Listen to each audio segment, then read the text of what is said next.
А вы знаете, что в Германии яйца не только едят, но и вешают на деревья? Эта традиция называется Остербаум, что переводится «пасхальное дерево». Оно символизирует весну и начало новой жизни. Но на деревья вешают в основном пластиковые яйца. А вот такие шоколадные яйца, как и в принципе оставшиеся пасхальные вкусняшки, прячут во дворах или в саду.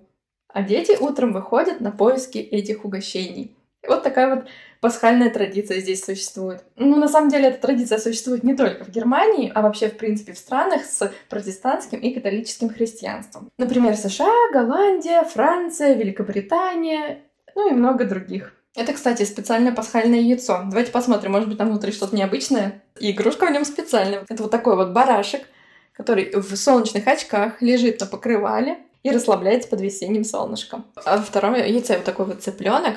Вот сюда вот нужно налить воду, его немножечко покрутить, и вокруг него разложить вот такие вот штучки, на которых проявится рисунок от воды. По-моему, прикольно.